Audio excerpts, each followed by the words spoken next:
மழையில் எங்கே செல்கிறாய்? மழை பலமாக பெய்ய போகிறது. அதனால் நான் ஒரு படகு வாங்க போகிறேன். மழையில் எங்கே செல்கிறாய்? மழை பலமாக பெய்ய போகிறது.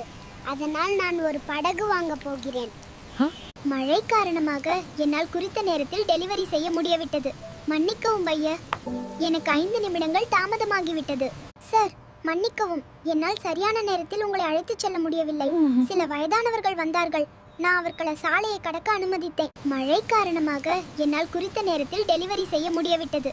மன்னிக்கவும் பையா, எனக்கு 5 நிமிடங்கள் தாமதமாகிவிட்டது. ஒரு தந்தை அனைவருக்கும் ஒரு ஆசீர்வாதம். உங்கள் தந்தையை ஒரே வார்த்தையில் எப்படி வர்ணிப்பீர்கள் என்று கருத்து தெரிவிக்கவும்.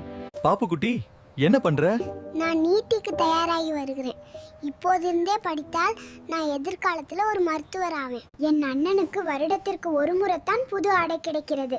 ஆனால் அவர்கள் நான் அணிந்த பழைய ஆடையையே அணியச் சொல்கிறார்கள். என் கணவன் ஞாயிற்றுக்கிழமை காலையில் என்னை பற்றி கவலைப்படாமல் விளையாடச் சென்று விட்டார். அவர் வரட்டும். மக்கள் பீட்சா ஆர்டர் செய்ய மட்டுமே தெரியும். ஆனால் அவர்கள் போனுக்கு பதிலளிக்க மாட்டார்கள். ஐயோ கடவுளே!